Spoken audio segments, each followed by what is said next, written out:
Good afternoon, everyone, and thanks for joining us for this session, which is about what are the things that we see at Zscaler with AI and what we've been doing with Zero Trust. I also am fortunate to have Matthew with me, who is one of our champions who has drove some of our technology at Amazon Robotics. He'll talk about how they went about it. So there's a lot of things that I want to touch upon, cover. We'll be around, happy to answer any questions afterwards.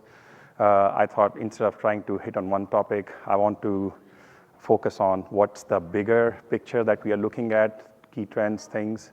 So I'll try to hit on many of them, but if time permits, we'll take some live questions in the end as well. So we are seeing a big shift in the intelligent systems, a lot of focus on automation. You know, everyone talks about APIs and automation, and with agents and AI coming into the picture, that is becoming, the race is becoming actually even worse. Now, there were some things that are lacking in the adoption of agentic frameworks. Now, some of the things that we are seeing around identity and authorization for agents, we are seeing how the infrastructure is readily available. Some of those barriers are going away. But if I take a step back, I've been at Zscaler for close to 14 years now. When we started the company, at that time, there was a big focus on, from CISOs we used to hear, we're never going to take our security to the cloud. Security is meant to be built into the data centers. There are some mega waves that come that provide tailwinds to adoption of newer technologies. It was internet, cloud, Zero Trust. It creates new opportunities. It changes the paradigms on how we have seen a world evolve over a period of time. And it also needs a little bit of mindset change on practitioners like yourself.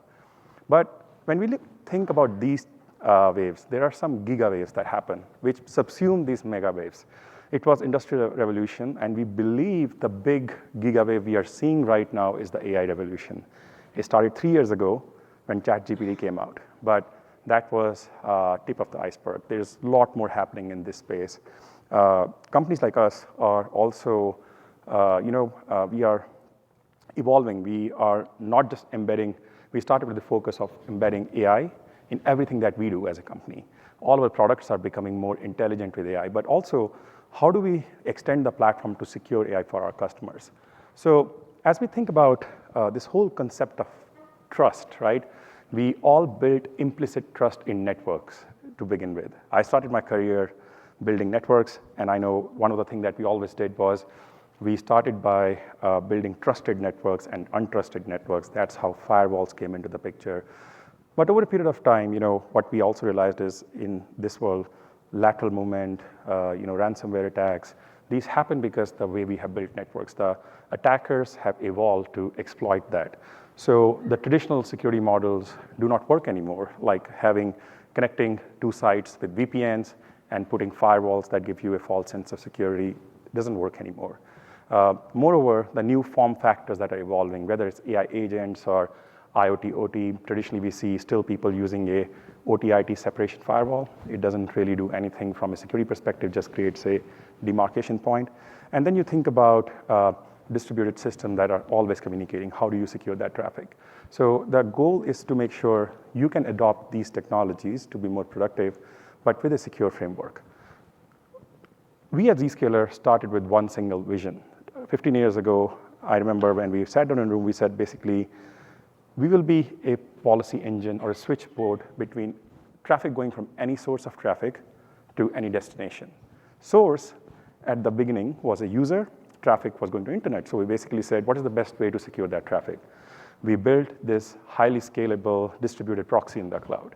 Then VPNs became a problem. We built the Zero Trust architecture, Zero Trust network access back in 2016, and now everyone talks about it.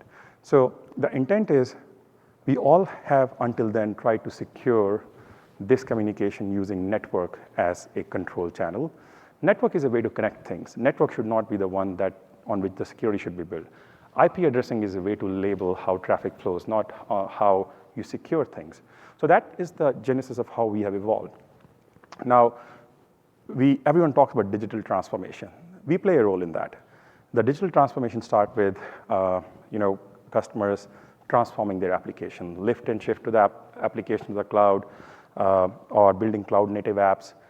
We partner with AWS and all other hyperscalers to make sure we provide fast connectivity to these applications running in public cloud. But where we play a role is on the network and the security transformation. Started with the security transformation. Network was plumbing. Everyone was using a router or a SD-WAN. But now everyone is questioning towards moving towards a zero trust based branch model, where the network is just a way to connect. It is easier to connect. You can drop in a connection, but it also has the concept of zero trust built into it. And I'll talk about that in a minute as well. But these are the two aspects on which we play a role and are able to extend our platform. Now, when we think about zero trust, we think about zero trust. Everyone talks about ZTNA. So ZTNA to us is not really was a use case, right? Zero trust network access is users accessing applications, remote access without VPN. That problem we have solved for many years. In fact, one of the things that we did, especially after pandemic, everyone went to a ZTNA model as employees started coming back to work. We built this inside-out zero trust model with our customers, basically saying, since users are sitting in a corporate network, I don't want to connect them to applications just because they're on the network. So inside-out zero trust evolved. Then the concept of zero trust everywhere evolved, where we basically said, zero trust is not just about users. It's also about your third-party contractor, B2B users, or B2B sites. We have like large distribution companies who talk to their supply chain with site-to-site VPN. Those companies don't have a good security posture. You can get compromised through that. So how do you make sure the zero trust gets extended for those use cases? Then zero trust also gets extended for workloads in the cloud. One of the things we have been focusing very heavily in our partnership with AWS is building a cloud-native gateway service, being able to secure all the workloads egressing to the cloud without deploying any firewalls. So we have a very detailed deep dive on this tomorrow. If you are interested, you can come back for that session. And then zero trust for physical sites. And the new frontier that is emerging is AI infrastructure. Not just the chat GPTs or Geminis of the world that you're using on your laptop, but you think about agents that you're going to build with Agent Core or foundational model on Bedrock, right? And they go across around the boundary of a single hyperscaler to, let's say, build with, I was talking to someone at Agent Core. They are also integrating with the models people can use in OpenAI, for example. So these boundaries will transient, and our goal is to secure those communication as well. But we are the switchboard policy engine that sits in between. So when we think about the transformation that we typically see in this architecture, a lot of our customers come to us from very traditional network and firewall-based architecture, where they backhaul traffic, they are connecting things, bringing traffic to certain traffic checkpoints in their data centers or in public cloud, and then they are establishing connectivity, right? In this model, there is network complexity and cost involved. There is redundancy of security controls, and then there is also complexity of managing that security stack. Our goal is to shift customers towards a simplified model where we are the policy engine. You bring traffic to us. We give you form factors like a client on the user desktop. We have a physical appliance that you can deploy at your site. Or you could have a virtual form factor in public cloud where there's a lot of virtualization. To bring traffic to us, bring with the right user context, workload context, or with IoT device context and build policies on it. And do it in a way that you are not doing 10 different policies that don't understand each other, with a single context, single policy that is tied into your business requirements. Now, when we think about zero trust for users, there are a couple of things we do, right? User could be coming from any device, any location, or a guest Wi-Fi. Could be a non-employee third-party contractor. When they're going to things that are running on internet, even SaaS applications like Office 365, Google Apps, you don't run the namespace of that. You don't manage them. They are SaaS service, right? So you want to make sure that you are securing all those traffic flows. And there are applications that are managed by you. Whether they run in your data center or they're running in AWS, you own the namespace, you own the DNS for them, right? So your goal is to make sure those applications are not exposed on internet. That is one of the foundational principles where we say, your IPs, your namespace goes dark on the internet. That is exactly what a private access service do. But security should not come at expense of the user experience. So that's why we have 165 POPs across the globe. We can also extend our footprint into a private or hybrid deployment. But things can go wrong not because of where your security is happening. It can go wrong because of end user device issues, network ISP issues, or application performance. So we measure that digital experience and tell you where the problems are and can offer you root cause remediation for it. But as you adopt new technology, you have to retire your older technology. Everyone's looking for cost savings. So what we think of Zscaler like a DMZ in the cloud. We are subsuming the functionality of a lot of inbound, outbound DMZs that you have built, a lot of traditional networking you have built, and replace that with the zero trust architecture. And as you think about how this stack is evolving, one of the things that I keep hearing from customers is, I need to segment my network, I need to segment my users, I need to segment my applications. We have built segmentation as a foundational policy construct in all of the products.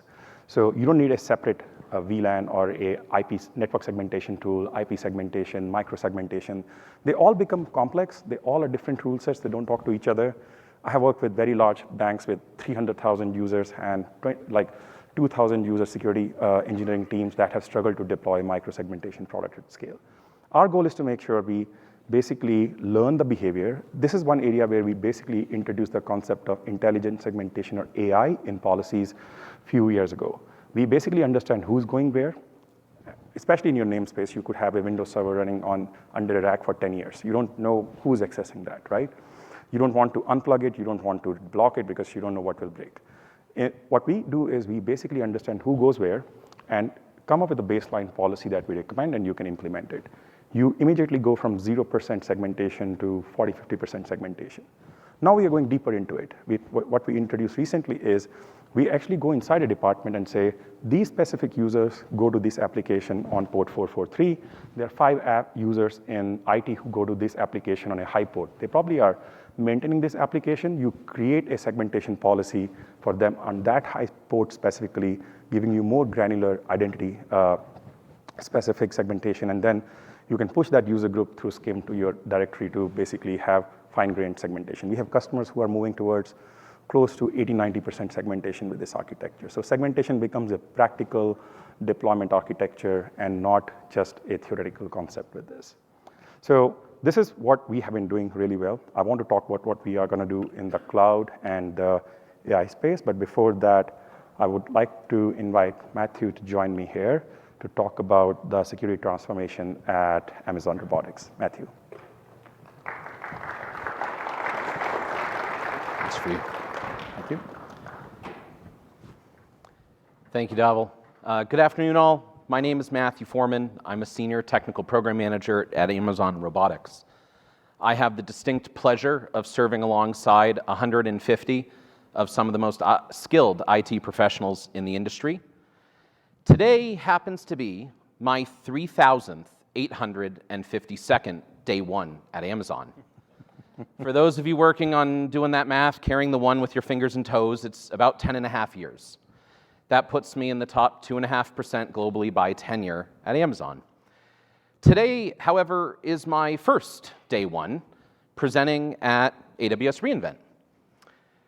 So I'm not a betting man, which makes me a pretty lame guy that go out to Vegas after the conference, but I promise you that we're all going to learn something today, myself included. At Amazon, one of our core philosophies is that every day is day one. So what does that mean? Our day one culture is not only a culture, but it's also an operating model. When we put the customers at the center of everything we do, we solve their problems. When you combine that customer obsession with long-term thinking and innovation, you start to understand how Amazon approaches problems. So who are our customers at Amazon Robotics? We have about 5,000 Amazon associates that our group covers across 9 distinct research and development sites. And that population has collectively deployed over 1 million robotic systems across 300 facilities worldwide. As a business unit, Amazon Robotics has a goal to create a safe, efficient, and sustainable workplace. In the context of today's conversation, SAFE includes information security.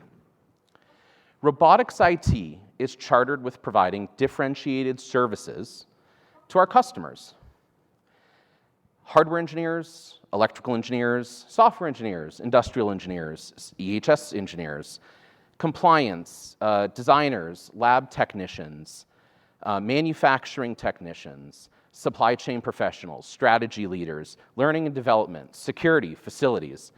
I'm probably getting very close to naming my favorite child, which is a proud father of one. I haven't yet mastered that skill yet. What we're not responsible for at Amazon Robotics IT, enterprise-wide services, things like Exchange, Microsoft 365, unified communication, printing, standard, non-specialized productivity networks, and builder tools. So Amazon, as a company, began their zero trust journey many years ago.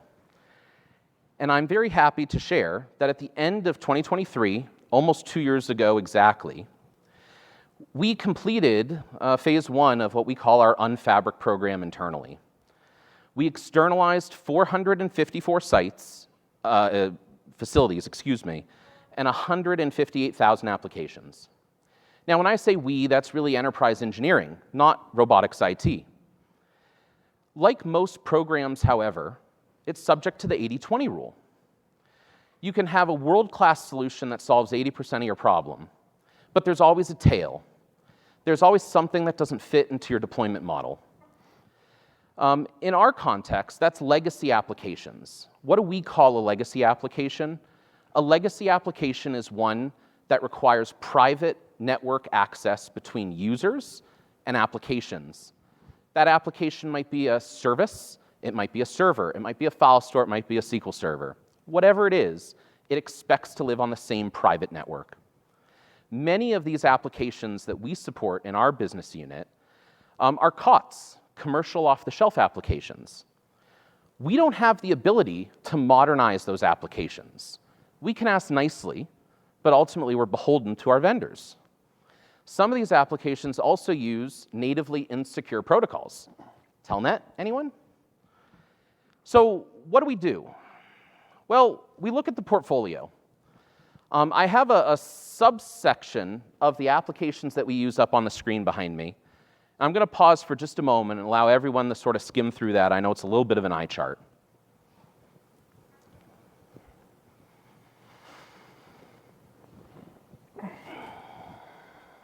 So these tools generally fall into, let's say, 3 categories. You will use these tools in your environment, which is what we do at Amazon Robotics. You will use tools similar to these to support staff or your teams. That laundry list of engineering disciplines, hardware, electrical, software, industrial, EHS, compliance, design, manufacturing, supply chain. Almost all of them use a tool that is either on this screen or in these product families. And if you're thinking to yourself, well, Matthew, I don't support any of these people, I really would rather you just keep moving. Every IT professional's favorite peripheral, printers. I guarantee you, I don't guarantee. In all likelihood, in your environment, somewhere, there is a printer. So Amazon Robotics took on 4 tenets in our zero trust journey. We're going to eliminate the corporate network, remove all dependencies on Active Directory, no VPN. Everything's going to get moved to the native AWS cloud, whether that's on-prem bare metal servers, on-prem virtualized servers, or existing EC2 resources that are in the cloud, but peered back to the corporate network. We're going to increase our security posture, least privilege access. We're going to automate user provisioning and baselining. And we're going to secure those applications that use natively insecure protocols. And finally, we're going to segment at every level. So not only are we segmenting our applications, like Davo was just speaking about, but we're also segmenting our infrastructure. What does that mean? Every single application is its own AWS account. There's no east-west travel. And we've implemented least privilege from an administration standpoint. Someone who has access to the console for one application doesn't have access to the console for another application. We reduce the blast radius. So what is this shifting architecture called internally? SAL, Secure Application Link. Anyone that works with me will tell you I'm a pretty plain English guy. I like very simple naming conventions. It started off as securely link users to applications. But SLUA doesn't quite roll off the tongue as nicely as SAL does. So in the SAL world, we leverage the Zero Trust Exchange as a switchboard. Users connect to applications, not networks. And we do policy enforcement in the Zero Trust Exchange for every single transaction. ZPA, Zscaler Private Access, enables us to provide segmented, encrypted, time-bound, least privilege, posture verified, MFA-compliant connections from users to their applications. Now, if you're playing InfoSec bingo, hopefully you just won. So when we get into some of the specifics, Amazon Robotics is a ZPA-first customer. It's something I'm proud to share because it's not your typical Zscaler deployment model. A lot of customers start with ZIA, or will do a ZIA-ZPA combine. But as I mentioned, Amazon Robotics provides differentiated services. ZIA wasn't in our portfolio. It's not a service that we needed to offer our customers. And the Zscaler team was able to give us an avenue to license what we needed to service our customers. We integrate natively to our IDP. We packaged our Zscaler Client Connector client to make it a one-click install with pre-configured environmental variables. These are all things that Zscaler offers out of the box. When you start to look at the stencil diagrams, we deploy app connectors in the AWS cloud. They come very nicely packaged in AMIs available on the AWS Marketplace, which means that Zscaler takes on the burden of much of the updates and the maintenance. They're deployed in a highly available fashion in auto-scaling groups across multiple availability zones, and application-dependent, multi-region. Users can no longer directly access their applications. Applications require zero inbound connectivity. All connections are inside out from the VPC. ZPA enabled us at Amazon Robotics to deliver a scalable solution, which we call SAL, across to all of Amazon. Our day one culture encouraged us to build highly effective solutions for our engineers and build long-term value for Amazon. So today, I'm proud to share that we offer SAL as a service. And depending on how much time I can negotiate from the SysDEs at our weekly stand-up, it's either a white glove deployment, where we'll take on your application and run it for you at Amazon Robotics. We have a managed self-service model, where you can run your own app connectors and we'll manage the exchange. And then using Zscaler's micro-tenant capability, we offer a fully delegated administrative option where partner teams that are high on the maturity curve can manage their own solution within the architecture. So, but wait, there's more. I have a cool little device here. This is the Zero Trust branch. It's called a ZT400. Dhaval's going to talk a little bit about Zero Trust branch further in his presentation. But we were able to take all of the same primitives that I just shared with you about least privilege application access and apply it to our physical world using the Zero Trust branch. We have on-premise prototype labs and manufacturing facilities that leverage 3D printers, CNC machines, additive, subtractive, you name it, we got it. Lots of cool stuff. But almost all these devices nowadays want to be connected to the internet, and each provider has their own SaaS solution, and you need to worry about data management and who has access to your prototype files. So by deploying Zero Trust Branch, we can operate all of these devices in a local, network-only zone, but still gain all the benefits of having them online available through the switchboard that is the Zero Trust Exchange. This is another example of how Zscaler helps us obsess over our customers and remove friction from their workflows. I'm really proud to say that generally when you add security, you add friction. And I believe we've done the opposite. We've increased security and we've decreased friction. So I've made a couple claims today about how great what we've done is and what our customers think about us. So I wanted to actually share some voice of the customer, straight from our customers. We solicit feedback from our customers consistently and more specifically quarterly.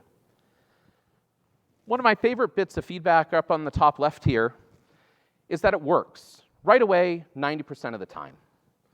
Well, I'm not Pete DeSantis. I don't run utility computing. 90% probably is okay. But I reached out to this user and I said, hey, where's the 1%? What can we do better? I said, well, Matthew, if I don't sign into Slack first or access one of our other corporate resources, I need to do my MFA token every morning. I said, well, that's not really a Sal problem. We have some security postures that require you to authenticate every 18 hours, and if Sal's the first time that you authenticate, I'm sorry, you need to do your MFA. But the feedback is positive. Users perceive Sal, which is Zscaler Private Access, as more performant than VPN. And what they don't realize is it's because we provide access to applications, not networks. When we get to the actual numbers behind all of this, since March, we've migrated 49 internal applications to the native AWS cloud using Zscaler Private Access. Zscaler is available to 5,000 Amazon associates across the Amazon Robotics Business Unit and has over 700 daily users. We've implemented least privilege access to 100% of those 49 applications. And finally, we were able to move all of our COTS applications to the cloud.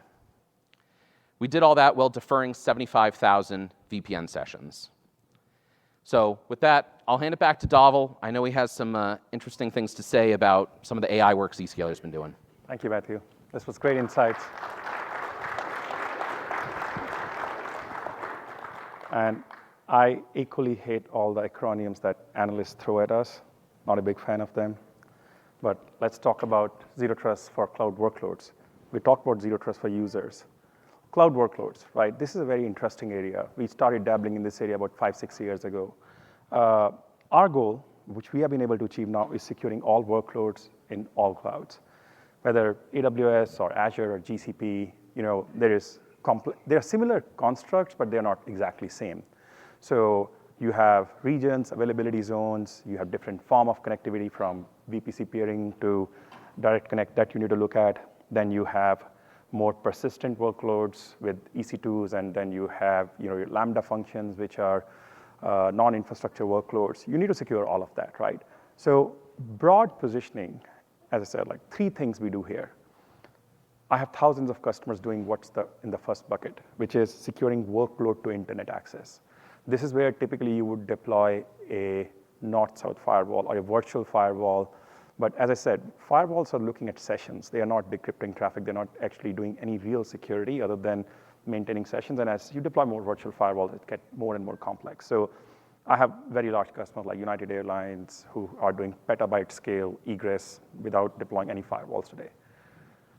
Second use case is workload to workload segmentation. This gets interesting because at a broader level, workloads are like users. They either are going to internet, they're talking to each other, but unlike users, they don't have persistent identity. So identity becomes challenging. So we have been doing a lot of work that I'll talk about in the use cases. But the use case, I typically see a lot of customers jump into micro-segmentation, trying to segment at a workflow or network flow level. That becomes too complicated. Some of our customers who have gone on this journey with us, what they did is they basically zoomed out and said, we need to define macro segmentation boundaries, which is to say, I have a VPC that is a pre-prod staging VPC that should not be exposed anywhere but to my production VPC. It goes dark on internet for everything. Or I have a specific subnet in my data center that is speaking to a workload in the cloud. That subnet should not be advertised anywhere else. So those kind of macro segmentation use cases. And then you layer in micro-segmentation, east-west segmentation on top of it. So our goal is to be able to do that with a consistent policy framework, as I mentioned earlier. Let's look at how this looks like from a multi-cloud security perspective.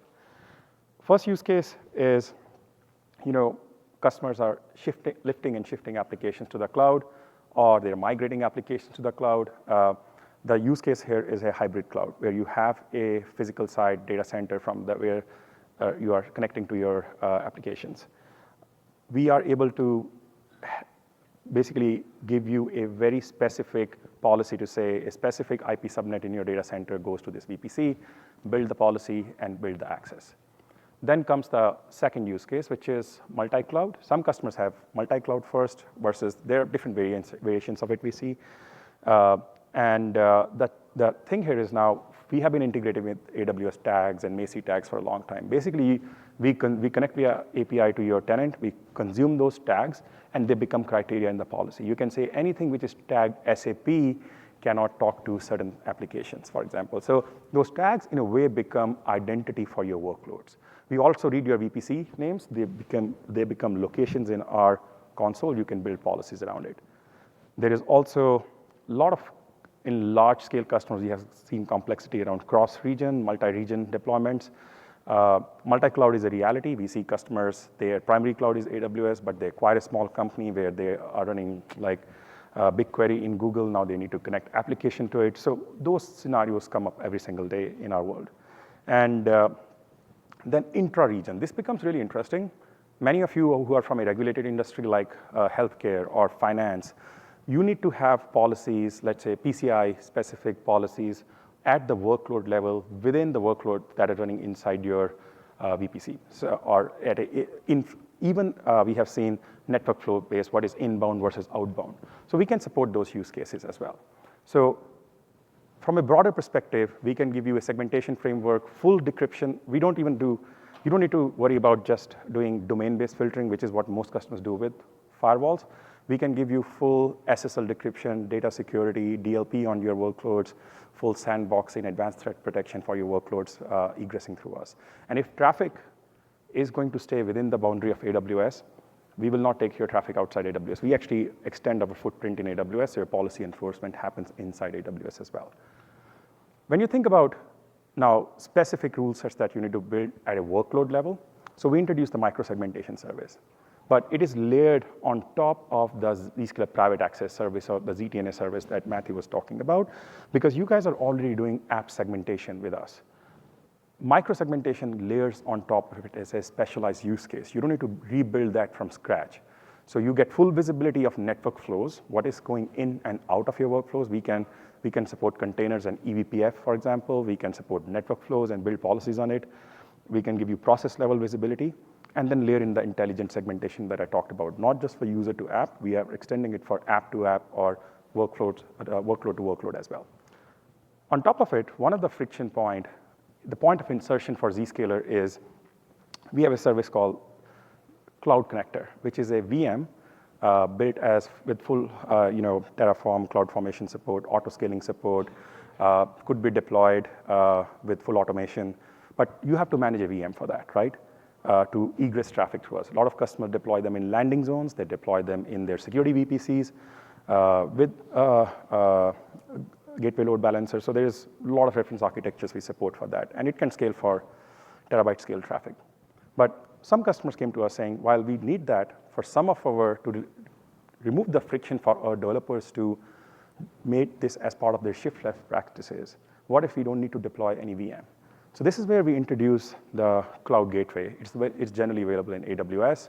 We just launched it in GCP as well. So here, you don't need to deploy the cloud connectors or any virtual infrastructure. Using your managed endpoints in AWS, you can point traffic to us. Think of Zscaler running a VPC like how we run a Zscaler cloud in our data centers and in AWS. We actually have a full VPC in which we will set up these cloud connectors with the auto-scale function for you. You don't need to deploy anything. And the one big thing it does is it basically removes your friction from deployment. I have customers who actually are telling their developers, you can set up your VPCs without any firewalls and no upfront audit. Just follow this reference architecture, and they get audited later. But this deployment takes 10 to 15 minutes. I have customers like Siemens who have deployed, who developers can deploy their workloads without going through weeks of approval cycles with this reference architecture now. So we talked about cloud, and Matthew touched upon the branch appliance. He showed you the smallest box that we introduced 2-3 years ago, that supports up to 200, 300 megs, built for smaller sites. We have been supporting multiple hardware sizes. There are 1U rack appliances that support 1 gig egress. In fact, we just, in September, introduced our campus appliance, which is 5 gig egress and 40 gig within the branch for East-West.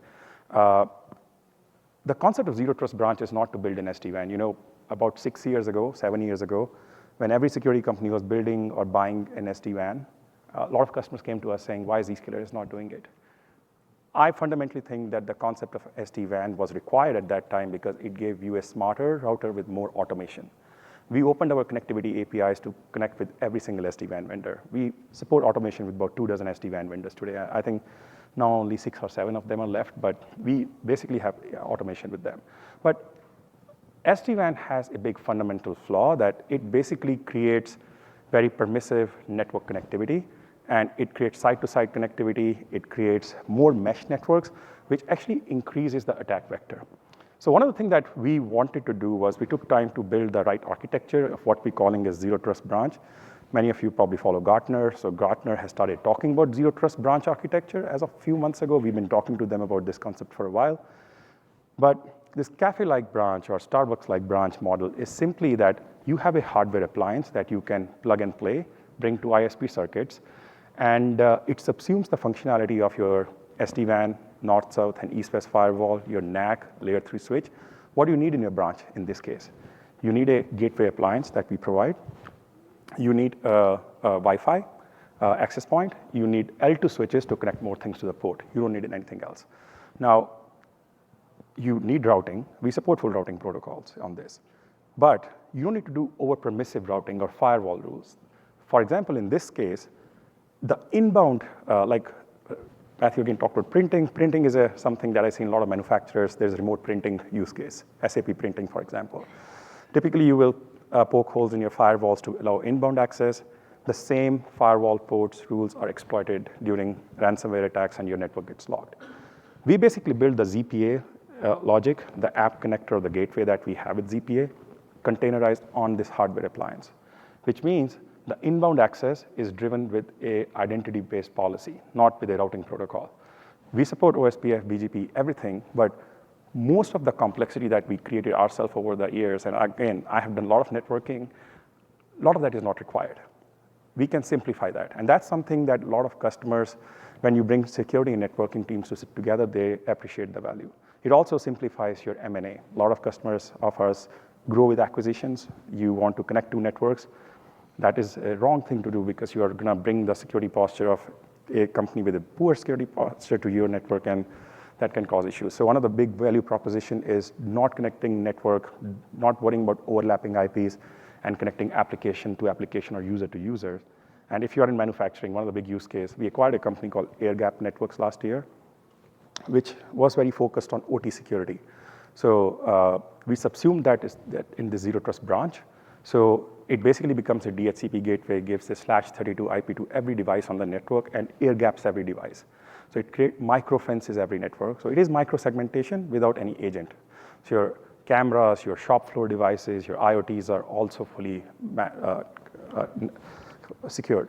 Like in Zscaler corporate network, we are not huge, but our corporate network in San Jose has close to 1,000 employees. We have multiple engineering labs. We don't have a corporate network anymore. I connect to a guest network when I go to our office. When I connect to the engineering labs on a different floor, I'm going through the policy engine, and these appliances are protecting us. We don't have SD-WAN or firewalls anymore either. So we have good reference architecture we can share with you, but the intent is this progression going from users to branch to cloud. You are able to secure it everywhere. And also the goal is that a lot of our platform generates a lot of telemetry. So one thing we have been doing from day one is all our telemetry could be fully integrated with any SIMs you're using, any security operation data lakes you're using. We support SSF framework. We actually integrate with AWS data lakes as well. So our customers are able to get very verbose logs, which are kind of goldmine for security operations team, and they can actually build a lot of rich data pipelines from it. And also, our products are a lot of, you think about Zscaler as a cloud security company, but we have deployments that are 100% on-premise. We have deployment in like classified networks, which are air-gapped and not even connected to networks. So we can support pure SaaS-based, cloud-based model, hybrid model, on-premise model. There's a lot of flexibility on that. But core intent is to get better security and simplify and also reduce your costs.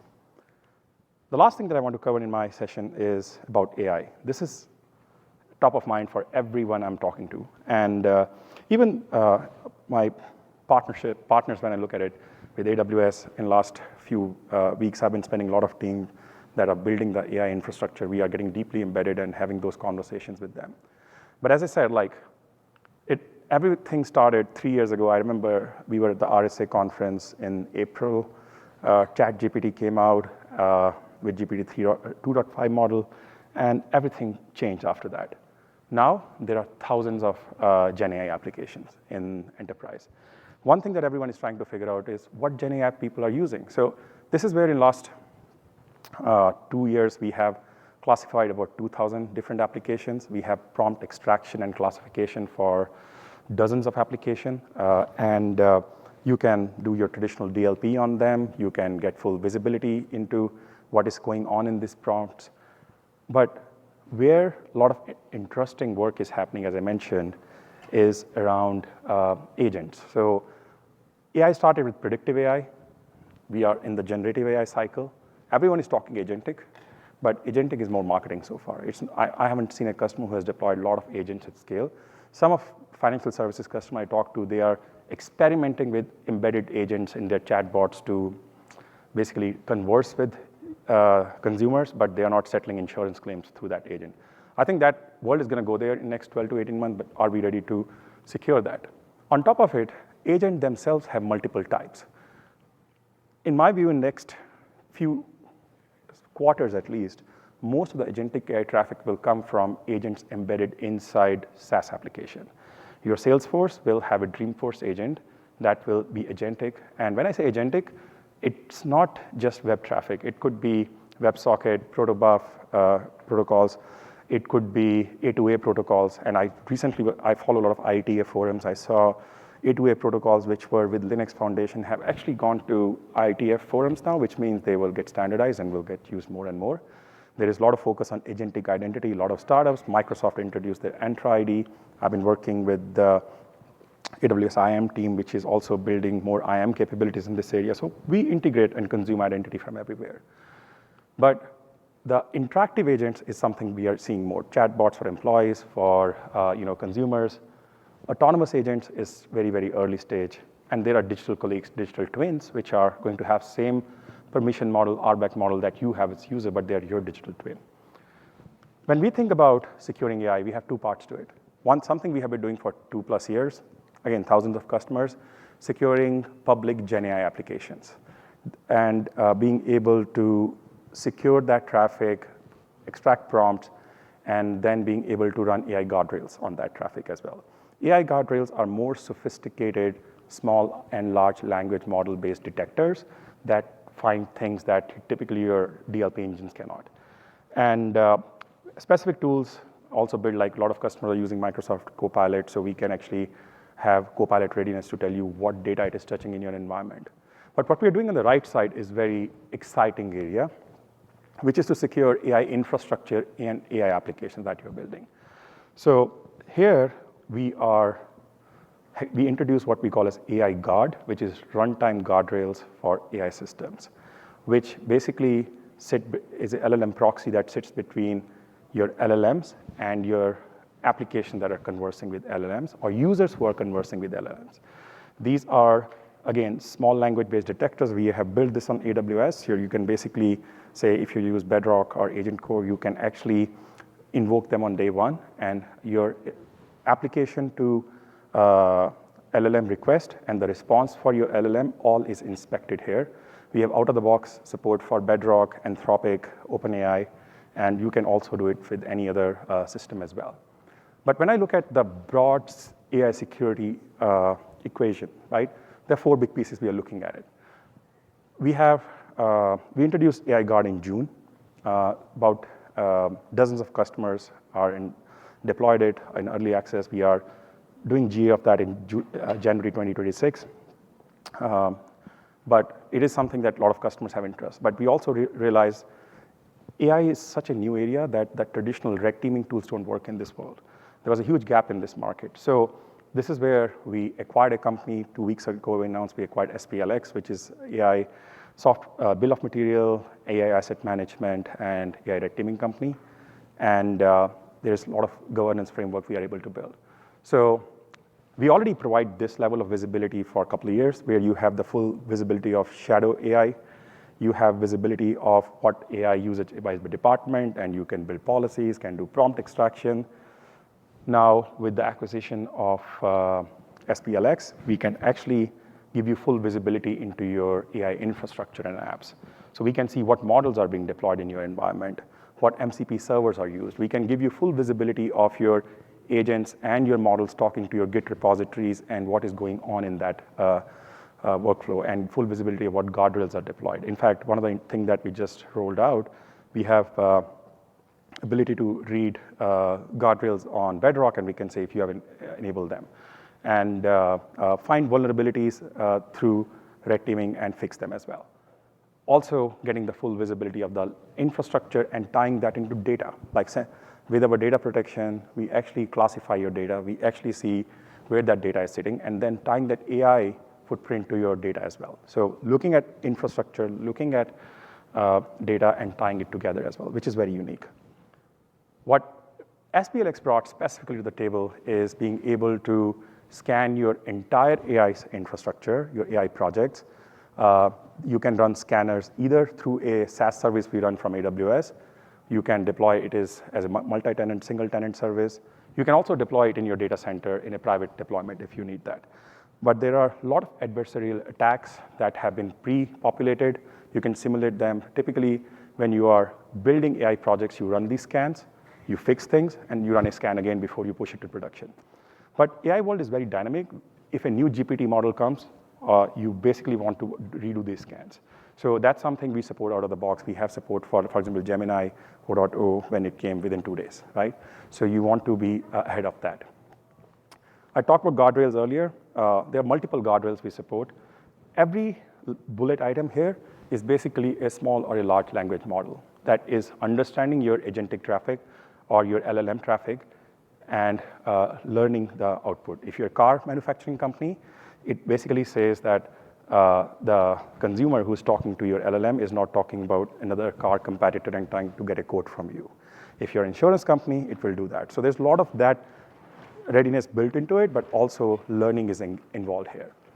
And governance is important. One thing that we have been doing is there are new AI frameworks coming. EU AI, a lot of European customers have been asking for it, so we have reporting on it. NIST AI risk management framework and OWASP AI top 10. We have a lot of analytics that maps the vulnerabilities and risks that we find to these as well. So as I mentioned, our goal is that what we've been doing for many, many years in Zero Trust world, marrying that into the AI. We are one of the richest source of security logs. We have introduced certain capabilities around asset management and agentic security operations that I won't spend too much time, but that's an area that we are evolving ourselves into. We have a very exciting product deployed with about 5,000 plus customers, which we call a ZDX or Zscaler Digital Experience, which is built from day one with AI to fix issues that end users are facing. We can find root cause of bad user experience, remove the time spent on solving user tickets through a deeper integration with tools like ServiceNow or workflow tools, and being able to automate remediation. So network operations, IT operations, service desk uses it very, very heavily. But at the bottom is what you see is AI Data Fabric.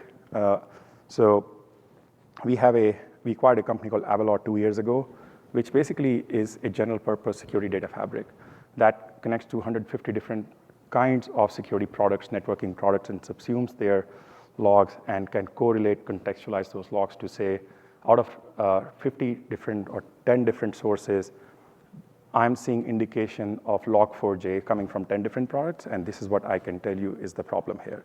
And then you can map it to assets and try to fix those problems.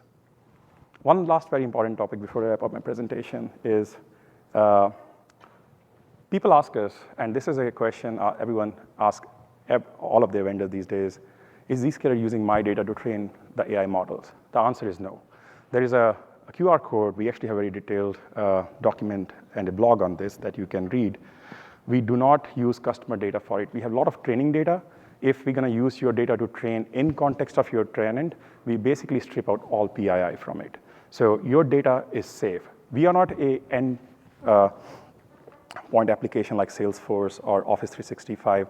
We don't use user data on it, but we do have metadata.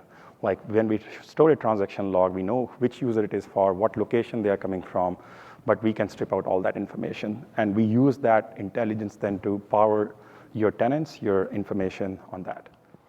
So as I wrap up my presentation, 3 big things. We've been talking about it: secure, simplify, transform.